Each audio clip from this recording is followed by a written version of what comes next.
Again, that was a speech by presumptive GOP nominee Donald Trump, a response of sorts to two major speeches made previously by Hillary Clinton, the second of which yesterday lined up various economic policy positions of Donald Trump's. And it played really in a way as a stump speech, if one certainly expanded upon. To discuss it all, I want to welcome our guests. CBS Senior Political Director Steve Chaggaris. We have a Republican strategist and CBSN contributor Leslie Sanchez, as well as Chip Reid standing by. And Steve, let's start with you. I know you listened to every word read, or most of them anyway, on the teleprompter. Your reaction as to what we just heard?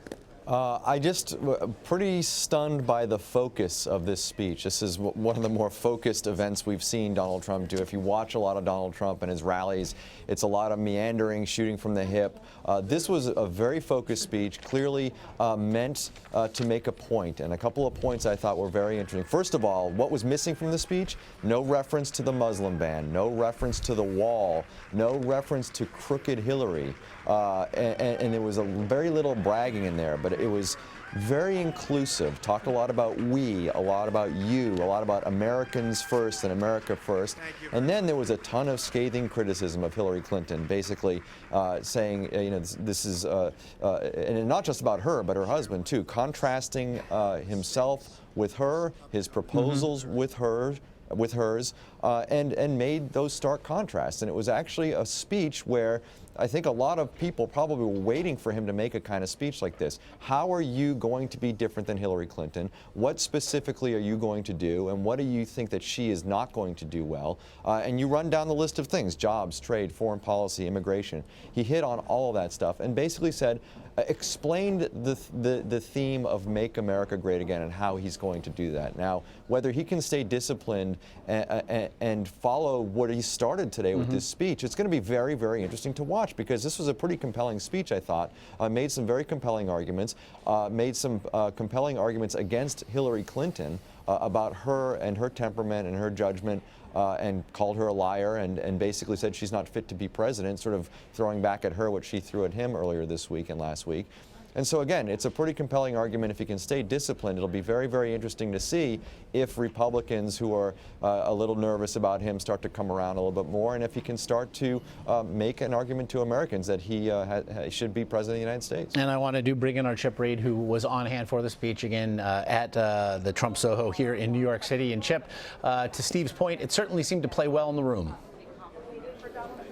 It did, but one reason, and Steve mentioned the importance of him staying disciplined, but one reason that is difficult for him is because of what happened in the room. Certainly it was received very well by the Trump supporters in the first 10 rows of the room, but it was the red meat lines that really got the big applause. One of the biggest applause lines, for example, when he said Hillary Clinton may be the most corrupt person ever to seek the presidency, and it was lines like that, and she's virtually done nothing right, she's virtually done nothing good, which got a big applause line, and that was improvised. So when he goes out to the rallies, I think it's those red meat lines that get the big applause that he's probably going to revert to, and as Steve said, it's going to be a test for him to see if he can also stick with some of the disciplined message about the issues and about Hillary's past that were in this speech. And so much, as we parse everything here, Chip, so much is made, if nothing else, simply of presentation when Donald Trump speaks to and into an open microphone. You mentioned the teleprompters on either side. You mentioned the red meat lines. Was there a sense of perhaps satisfaction on the part of the candidate with how he seemed to do? I think so, and I think, he knows he's doing what he has to do by getting the message out with just little snippets here and there, adding basically for emphasis, but it's not what he enjoys. He was really a toned down version of Donald Trump here. He was shackled to the teleprompter, as people like to say, and he could not go off and do what he usually does so effectively at rallies to get people really riled up. And there was that one moment where they chanted Trump, Trump, Trump, but that was when he said that Hillary may be the most corrupt person ever to seek the presidency. So he's going to be tempted, I'm sure, sure, sorely tempted to go off on those lines at the rallies, and he will. But will he also revisit some of the themes that he talked about so effectively in this speech? Leslie, this was also seen as an opportunity for the Trump campaign to further pivot perhaps from where it has been in weeks recent. We saw that with the firing of campaign manager Corey Lewandowski just 2 days ago. And they had certainly hoped then that this might be an opportunity for Donald Trump to chart a new course forward, perhaps as he listens closer to the advisors, including his adult children, now said to be having, if nothing else, an increasing amount of power within the halls of the campaign. Was this effective then to calm Republican nerves? You know, I will build on that point. I think Steve Chaggaris said it well when he said Republicans are a little nervous. I think he was being kind. It's a lot nervous about what we've seen in the Trump campaign. This is establishing, I will argue, a very good framework, and it's foretelling of where he's going to go. And it's almost a line from like Lord Acton, like absolute power corrupts absolutely. And that's what he's trying to say about the Clintons. I thought it was very compelling when he is tethering them back to poor judgment, basically personally benefiting from these speeches and putting the country at risk. And that is very much that red meat that you talk about that Republicans and independents have responded to. It's also the same line of attack that has worked for Bernie Sanders. And if you look at that new Bloomberg poll that shows you have a continuation of strong support or a cohort of Bernie Sanders supporters who do not trust Hillary Clinton, I think it's speaking to that sweet spot. The other thing he did is he talked about Supreme Court justices. For several weeks now, that has been really the biggest concern among social conservatives. They want to really protect the Supreme Court, and he's addressing those two needs. So I think on those two fronts, it's a very positive step. And Steve, you mentioned it to a degree.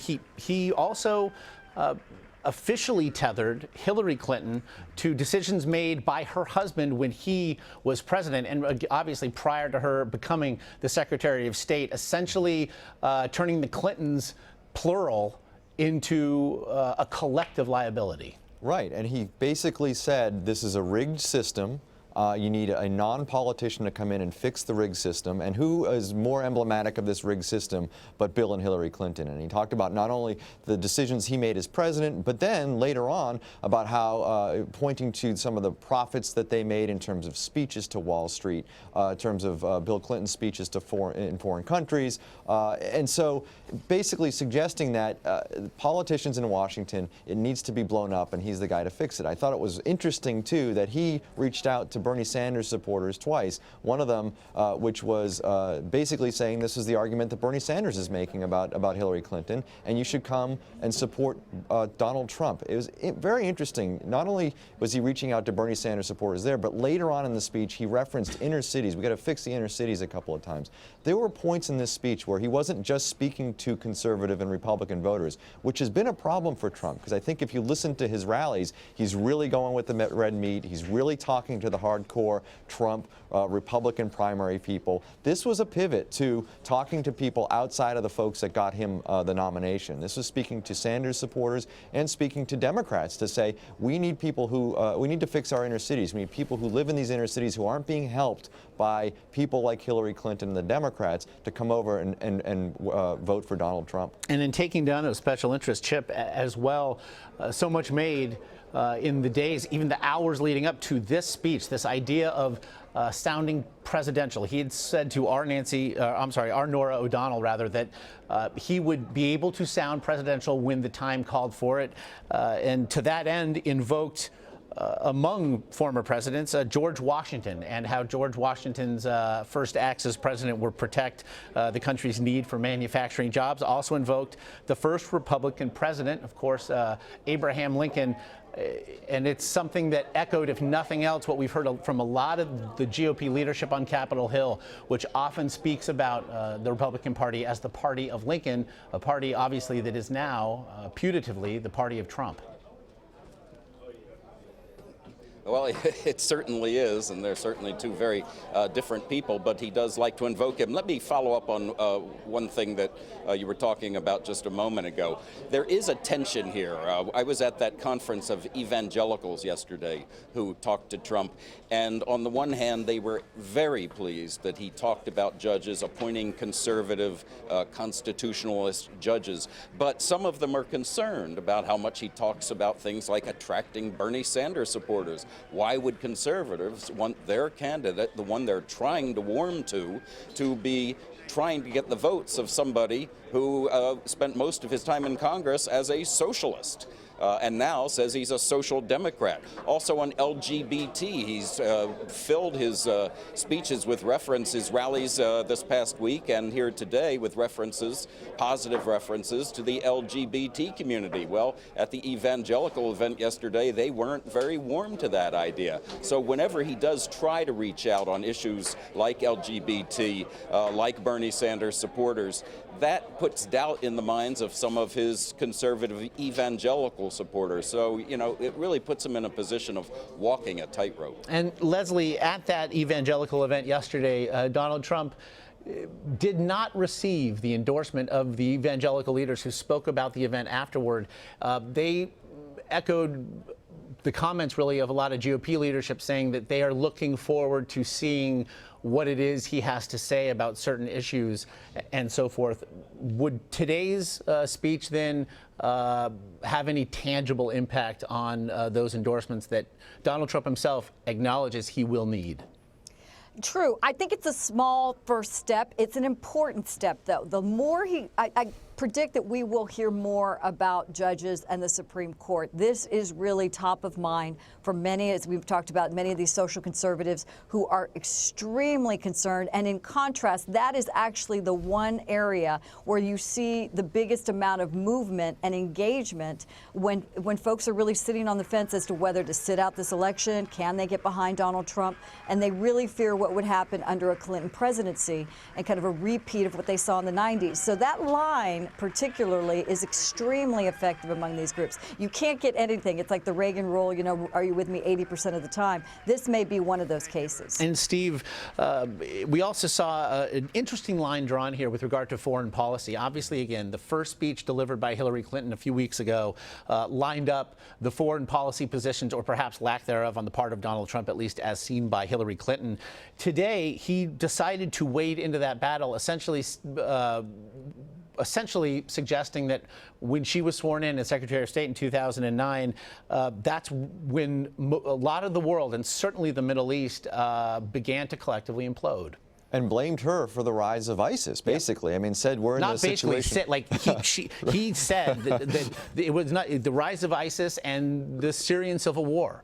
Right. We're on her watch, so therefore they're her fault. And it's, again, an interesting contrast that he's making, basically saying that her decisions were terrible and she would be a terrible steward if she was president. I also thought was really interesting, again, he didn't mention the term Muslim ban, but he did talk about that in a way that was different than he had talked about it before, basically saying that she is willing to let in these Syrian refugees. We don't know who these people are. And what he wants, and the way he put it, I want to read it, he said, "I only want to admit people who share our values and love our country." And I just thought that that was a really, really interesting way to play this. Basically, the concern, at least among Republicans and a lot of other Americans, were that he was using this Muslim ban idea as a wedge. And so he's now portraying this as, yes, he's not saying the word Muslim ban, but he's saying this is about us. This is about people who come to this country, share our values, and love our country. It's a much different way to phrase it all. And I wonder if he's going to stick with this or if he's going to fall back into this trap of talking about the Muslim ban. But I think this language is a lot more palatable to a lot of people. And Chip, GOP leadership such as the House Speaker Paul Ryan really once again ran for the hills following Donald Trump's response to what we saw happen in Orlando. Interestingly, the one then remark he made specifically to that, perhaps the most terrifying thing about Hillary Clinton's foreign policy is that she refuses to acknowledge the threat posed by radical Islam. It was the one reference to Islam. It was the one time he said the phrase that he has looked to perhaps goad her into saying. And I wonder, again, how much of the way it was treated and the way he parsed that part of his attack was based on the reaction that the Trump campaign saw following his initial remarks after Orlando? Yeah, well, I think he was trying to do some damage control there. But one interesting thing, you don't forget, yes, President Obama adamantly refuses to say radical Islamic terrorism because he thinks it paints all Muslims as part of this and antagonizes Muslims toward us. But Hillary Clinton did kind of give in on that. She said, I call it radical jihadism. You can call it radical Islam. She really did kind of give in on that just to try to make it a non-issue, but he's not accepting that, obviously, and he wants it to be an issue. He thinks it's a powerful issue, and that is not just an issue in a room like this. That is a very powerful part of his message at rallies and gets a huge response from the audience. And Leslie, Hillary Clinton has, in both of her major speeches, tried to frame this idea of being unfit for the presidency, spoken to Donald Trump's temperament and his tone and his tenor. It's something you and I have spoken about often in these last few months. He also read, he said this: she simply lacks the integrity and temperament to serve in the office. From the bottom of my soul, I know this to be true. Her leadership style, volcanic, impulsive, disdainful of the rules set for everyone else, hasn't changed a bit. Interestingly, if you just look at those words on a transcript, you might also be forgiven if you thought that that was Donald Trump lauding himself for his unpredictability, which he has put forward as such an advantage of his. Absolutely. But again, it's going into this very strong and I would say effective narrative about the Clintons, that they are in this for personal gain, that they really are just trying to do a power grab, that they look out for their own interests, that they make poor judgments. He went into all the issues of the emails, and he talked about the 30,000 plus emails that are missing. Now there's reports about the Clinton Foundation, also those emails and those servers being hacked. And it's just in an environment that is extremely volatile. Are they prepared to make the correct judgments? And I think it's a very fair argument, and it speaks exactly to the people that are really frustrated, not only with the Clintons, but with Washington and politics as usual. Big, meaty issues, again, that played so well for Donald Trump in the primary season. But as he then looks to make this pivot to the general election, where he will have to win over undecided voters, Steve Chaggaris, where he will have to greatly broaden the percentage of voters willing to entertain his presidency, as we've seen numbers suggesting now that some 70% of Americans have an unfavorable opinion of him. He also had to use a speech like this, a moment like this, to reach out to them and start speaking about not just the problems with Hillary Clinton, which frankly are baked in the cake and can be played and banged on like a drum, but how it will be different. What did you then make of, as he put it, a few things a Trump administration will do for America in the first 100 days? Yeah, I mean, I thought it was very interesting in the sense that he framed everything, and this is where Trump, I think, gets in trouble at his rallies. It's all about him and bragging about all the great things that he's done in his career and what he can do to fix the country. And I think when he outlined not only the first 100 days, but throughout his speech about what he's going to do for America, sort of setting up the contrast between him and Hillary Clinton, he put it in the context of we and you and the American people. And the entire speech was really in the context of what we are going to do as a country. We are going to make America great again. It's not something you've heard a lot of from Donald Trump, and I think that's a very effective way. You saw actually Hillary Clinton pivot to that halfway through the primaries when she started getting some pressure from Sanders in terms of losing some races here and there. She switched from a lot of the I and me to we, and I think you're seeing that with Trump, at least in this speech. A bit more of a more effective way to communicate with voters, basically telling them, here's what's at stake for you and how I'm going to fix it for you and us. Steve Chaggaris, Chip Reid, and Leslie Sanchez, again, we appreciate the time. Again, we will be speaking about what we have just heard from Donald Trump throughout the day. So, again, do stay with us.